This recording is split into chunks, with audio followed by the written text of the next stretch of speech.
an interview with an awardee this evening, Charles Jones. Mr. Jones, how did you enjoy this evening being an awardee at the Black Legend Awards second annual? One is I felt honored that I'd be awarded this, number one. And number two is that I never expected this in my life, to be awarded 3 different times in Black Legends. Right. National Funeral Directors and Morticians Association in Las Vegas, Nevada, 2012, San Mateo County Black Legends, and now Santa Clara County.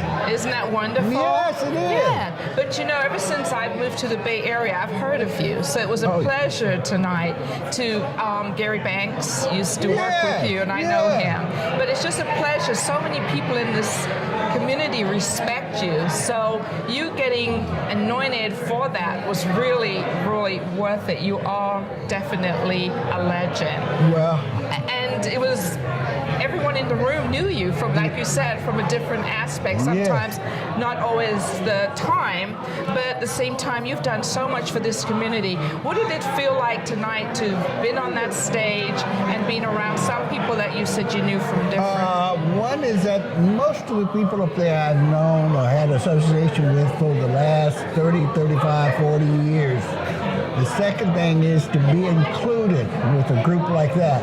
It was really an honor.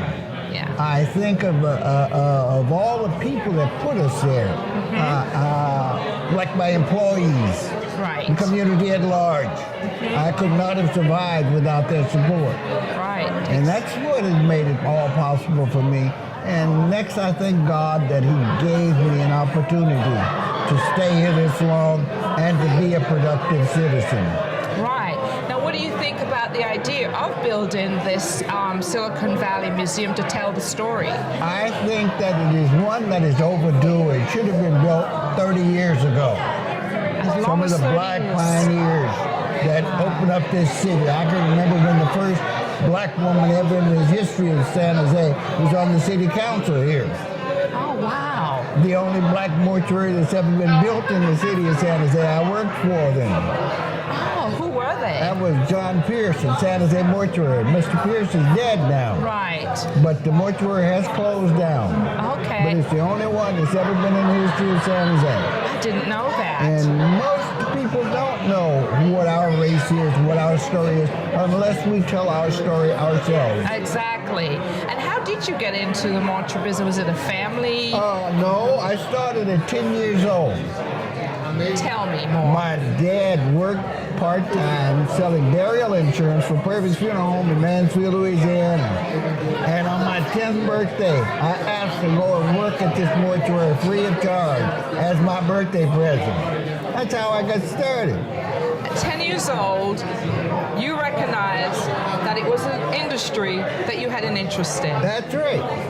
Good grief. And I vowed that day at 10 years old that I was going to be a mortician and I own my own mortuary. And from 10 to 35, it took me that long, 25 years. Yes. Wow. And so let's go back to Louisiana.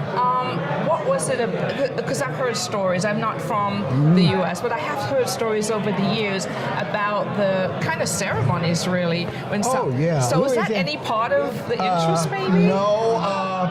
You usually find that in southern Louisiana, around New Orleans, every jazz funeral. Yes. That's what everybody is really excited about. My first involvement with mortuaries was when my dad was a minister. Okay. And one of his parishioners' daughters died. And they had to tear planks off the fence and build a casket and take sheets and cotton and line the inside of the casket with it. And then we'd have to put them on a cooling board and have to keep them in the shade. And then at night we'd take them in the house and put them in the regular bed that they would be in. Wow. Then the next day we would bury them. That's how it was done.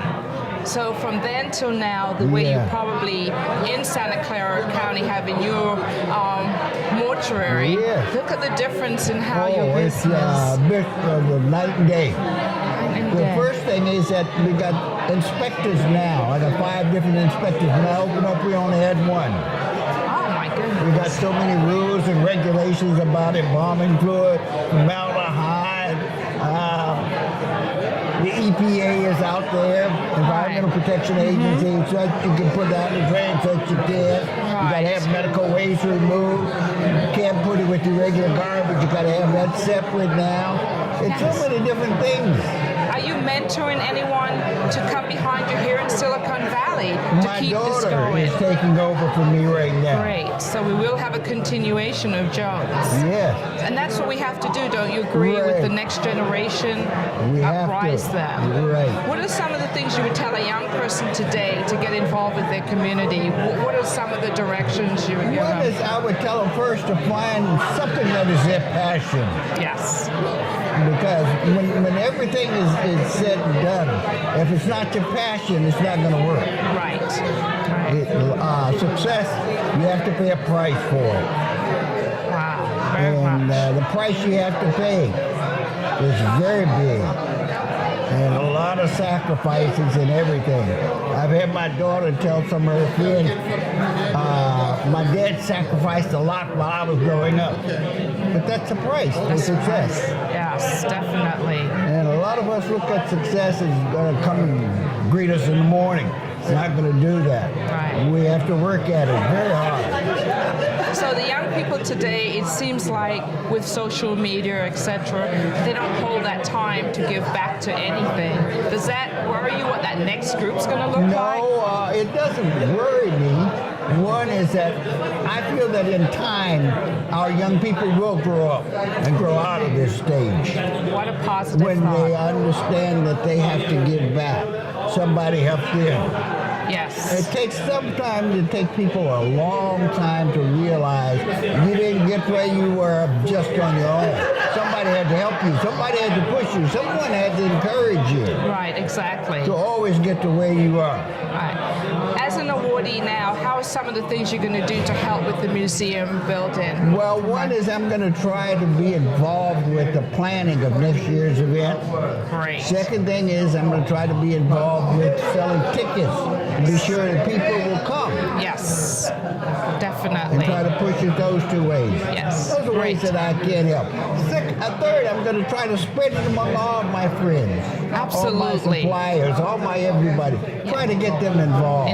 That's The right. more people involved, the better it is, and the more successful it is. Absolutely, for the need. Right. Great. Well, I want to thank you so much. It's been my pleasure to Thank meet you. you. Honorary. Okay. Thank you. Sure.